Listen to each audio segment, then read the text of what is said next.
Hello army, আশা করি তোমরা সবাই অনেক অনেক ভালো আছো। আমি একটা সিদ্ধান্ত নিয়েছি যে মন ফাগুন আর ভিলেন এই দুইটি গল্প এক সপ্তাহে 4 দিন করে দিব। সো এই সপ্তাহে ভিলেন গল্পটি দিব আর পরের সপ্তাহ থেকে মন ফাগুন গল্পটি দিব। তো তোমরা কি বলো কমেন্ট করে জানিয়ে দিও। সেই চুল, সেই চোখ, সেই হাসি পারবি ফিরিয়ে আনতে? কিছু বললি? কই না তো। সুগা তুই এখন যা, আমাকে একটু একা থাকতে দে প্লিজ। জাংকুকের মন খারাপটা হয়তো সুগা বুঝতে পারলো, তাই আর কথা না বাড়িয়ে এসে জাংকুকের অ্যাসিস্ট্যান্ট ইউনাকে ফোন দিল। জি ভাই বলুন, আজ চেম্বারে কি হয়েছিল? জাংকুকের মন খারাপ কেন? ভাই আমি নিজেও বুঝতে পারছি না জাংকুক ভাইয়ের কি হয়েছিল। পার্টি অফিসে সবাই ছিলাম, ভাইও ছিলেন।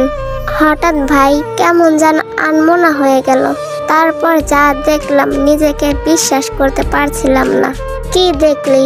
জাংকুক ভাইয়া কখনো যা করেনি তাই করলেন। উনি রাস্তায় দাঁড়িয়ে থেকে একটা মেয়েকে দেখছিলেন। ভাইয়ের সাথে এত বছর ধরে আছি, কোনোদিন এমন হতে দেখিনি। ভাই মেয়েটিকে অনুসরণ করতে করতে অফিসের বাইরে চলে গেলেন। তারপর মেয়েটাকে অনেকক্ষণ দেখছিলেন আর হঠাৎ করে মেয়েটির গায়ে হাত দিলেন। কি বলিস, একেবারে গায়ে হাত দিয়ে দিল? জি ভাই, আমিও আপনার মতো অবাক হয়েছিলাম।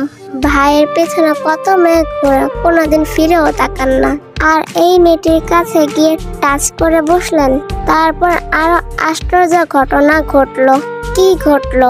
মেয়েটি ভাইয়ের গালে থাপ্পড় মারল। যদিও এটা স্বাভাবিক, কিন্তু জাংকুক ভাইয়ের গালে থাপ্পড় মেরেছে, তাও আবার পার্টি অফিসের সামনে, যেখানে ভাইয়ের দিকে তাকাতেও অনুমতি লাগে, আর সেখানে মেয়েটা থাপ্পড় মারলো।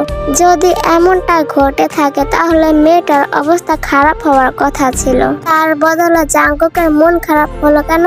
যে জাংকুকের গায়ে হাত দিয়েছে তাকে ছেড়ে দেওয়ার মতো ছেলে তো জাংকুক নয়। সেটাই তো আশ্চর্যের ব্যাপার।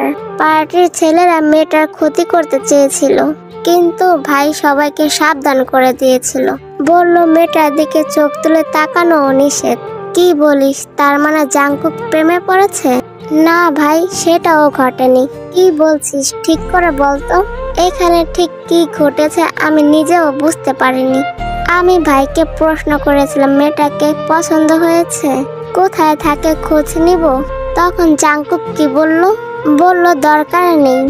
ও আরেকটা কথা, ভাইকে থাপ্পড় দেওয়া শাস্তি হিসেবে ভাই মেয়েটার চুল কেটে দিয়েছিলেন। বুঝতে পেরেছি, মেয়েটার খোঁজ নাও, কোথায় থাকে কি করে সব জানতে চাই। কিন্তু কোনো কিন্তু নয়, জাংকুক কোনো মেয়ের দিকে তাকিয়েছে মানে বিশাল ব্যাপার। মেয়েটাকে আমার চাই। জি ভাই, মেয়েটাকে নিশ্চয়ই তের মতো দেখতে ছিল, তাই জাংকুক এমন করলো। কিন্তু কেন জাংকুক? আর কত নিজের জীবন এলোমেলো করবি? কেন এভাবে নিজেকে কষ্ট দিচ্ছিস?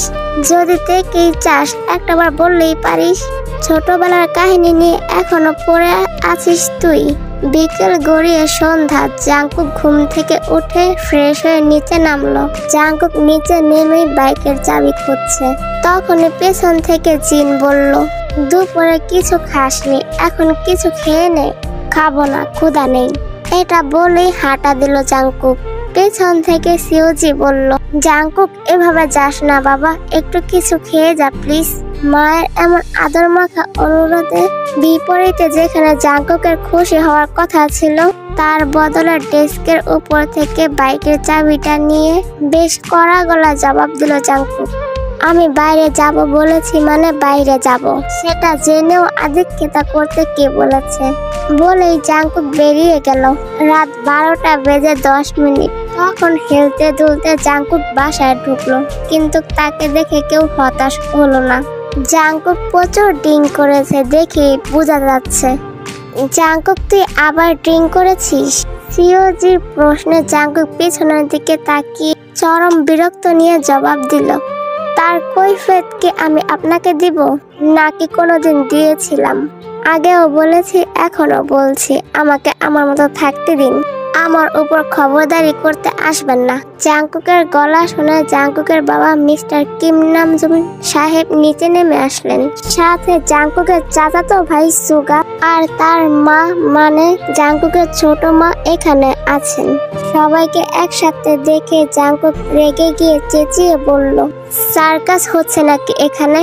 আমি সার্কাসের জোকার নই, আমাকে এভাবে দেখার কিছুই নেই। যে যার রুমে যাও। জাংকুকের কথার জবাবে মিস্টার কিম নামজুম সাহেব বললেন, জাংকুক কি শুরু করেছো তুমি? রাত 12টা বাজে, এখন বাসায় ফেরার সময় হলো। ফিরতাম না, বিশ্বাস করুন, যদি বাসাটা আপনার হতো। 12টায় কেন? আমি কখনোই ফিরতাম না। এটা আমার দাদুর বাসা। দাদু একজন খুব ভালো মানুষ ছিলেন, আমাকে খুব ভালোবাসতেন। ছোট থেকে এখানে বড় হয়েছি। এই বাসায় আমার কিছু স্মৃতি মিশে আছে, যে কারণে আমি এখানে আসি, থাকি। তা না হলে কবেই চলে যেতাম। জাংকুক, তুমি কিন্তু সীমানা পেরিয়ে যাচ্ছ। আমার সাথে গলা উঁচু করে কেউ কথা বলে না, আপনিও বলবেন না। উঁচু স্বরে কথা আমার কানে লাগে আর মাথায় রক্ত উঠে যায়। ছি ছি জাংকুক, আমি ভাবতেও পারিনি তুমি এত নিচে নেমে গেছো। এতদিন বাহিরে গুন্ডামি করতে, এখন বাসায় শুরু করে দিয়েছো। ভুল করছেন, আমার কথা বলার ধরনটাই এমন। এটাকে যদি গুন্ডামি বলা হয় তবে তাই। একটা কথা কান খুলে শুনে রাখুন, আমি কারোটা খাই না, কারোটা পড়িও না, তাই আমাকে শাসন করা যাবে না। আমি একজন স্বাধীন মানুষ, আমার যেভাবে খুশি সেভাবে চলবো, তাতে কারো কিছু বলার নেই। আর তাছাড়া আমি নিজের দায়িত্বের অবহেলা করছি না। আমাকে বড় করতে যা খরচ করেছেন আমি সব শোধ করে দিয়েছি। তারপরও যদি মন না ভরে আরো নিতে পারেন। ছেলের কাছ থেকে যত ভরণ পোষণ চান পাবেন, আমি দিতে রাজি, কোনো আপত্তি করব না। কিন্তু আমার ব্যাপারে নাক গলাতে আসবেন না। তুমি টাকার পাওয়ার দেখাচ্ছ, তা কোথা থেকে আসে এই টাকা? গুন্ডামি করে? এই জন্যই আপনাদের সাথে কথা বলতে আমার ইচ্ছে করে না। এটাকে গুন্ডামি বলে না, এটাকে রাজনীতি বলে। যাই হোক, আর কথা বাড়াতে চাই না, রাস্তা ছাড়ুন, রুমে যাব। এই বলে নিজের রুমের দিকে হাঁটা দিল জাংকুক। পেছন থেকে সুগার মা মানে জাংকুকের ছোট মা বলল, জাংকুক, রাতের খাবারটা খেয়ে নে বাবা। এই বাসার খাবার আমার গলা দিয়ে নামতে চায় না ছোট মা। যতটুকু খাই বাধ্য হয়েই খাই, এখন খেতে ইচ্ছে করছে না। জোর করো না প্লিজ। বলে উপরে চলে গেল জাংকুক। জিন আর সুগা অবাক দৃষ্টিতে জাংকুকের দিকে তাকিয়ে আছেন। সারাদিন একটা দানাও মুখে তোলেনি জাংকুক। এবার সিওজি নিজের ছেলের এই অবস্থা দেখে কেঁদে ফেললেন। আমার তো বিশ্বাসই হচ্ছে না, এই জাংকুক আমার সেই জাংকুক, যে ছেলে বাবার সাথে বেয়াদবিতেও দূর, মাথা তুলে কথা পর্যন্ত বলতো না, সে আজ এইভাবে কথা বলে। কি ভিলেন স্টুডেন্ট ছিল জাংকুক, আর এখন গুন্ডামি করে টাকা কামায়। কোন পাপের শাস্তি দিচ্ছ খোদা? কেন সব এমন হলো? সিওজির কথা শুনে জাংকুকের বাবা সহ্য করতে না পেরে বলল, কখনো চাইনি আমার ছেলেটা কোনো কারণে কষ্ট পাক। যখন যা চেয়েছে তাই দিয়েছি। ওর প্রতিদ্বন্দ্বী হবে ভেবে দ্বিতীয় কোনো সন্তান নেইনি। তবুও কেন এমন হলো? ওর কিসের এত কষ্ট, কিসের এত অভাব যে নিজেকে এভাবে শেষ করে দিচ্ছে? আমাদেরকে একটাবার বলতে পারতো না কেন এভাবে নিজেকে এত কষ্ট দিচ্ছে? আচ্ছা সুগা, তুই তো ওর সবথেকে কাছের মানুষ, কি হয়েছে বল না ওর? সুগার বড় বাবার কথা শুনে একটা ছোট নিঃশ্বাস ছেড়ে বলল, আমার কথা তোমাদের পছন্দ হবে না বড় বাবা, তাই শুধু শুধু জিজ্ঞাসা করো না আমাকে। যতবার এই প্রশ্ন করবে ততবার আমার উত্তর একটাই থাকবে। আগেও বলেছি, এখনো বলছি, জাংকুকের এই অধঃপতন একদিনে হয়নি। জানি আমার কথা তোমাদের ভালো লাগবে না, কিন্তু আমি যা বলছি সেটাই ঠিক।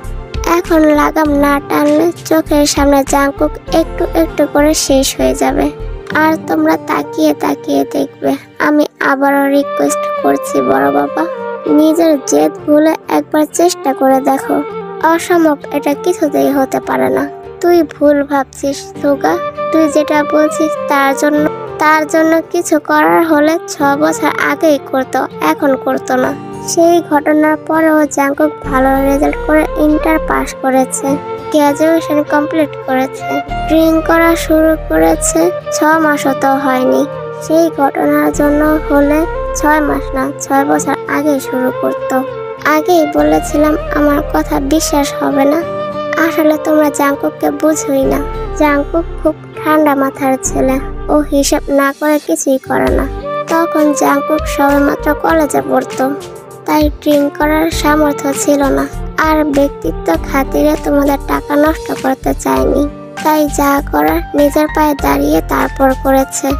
আমি বলে দিচ্ছি, এখনো যদি তোমরা জেদ নিয়ে থাকো তাহলে সেই দিন আর বেশি দূর নয়। সেই দিন দেখবে জাংকুক সব সীমানা ছাড়িয়ে গিয়েছে। ইতিমধ্যে জাংকুক শহরের সব থেকে বড় গুন্ডা হিসেবে পরিচিতি পেয়েছে, যাকে তাকে মারতে 2 বার ভাবে না। কিছুদিন পর মানুষ খুন করতেও হাত কাঁপবে না। জাংকুক সাধারণ মানুষ তো দূর, পুলিশকেও পরোয়া করে না। কখন কি করবে হয়তো নিজেও জানে না। হেই আর্মি, আজ এই পর্যন্তই, বাকিটা আবার পরে পাঠিয়ে দেব। ততদিন পর্যন্ত তোমরা ভালো থেকো।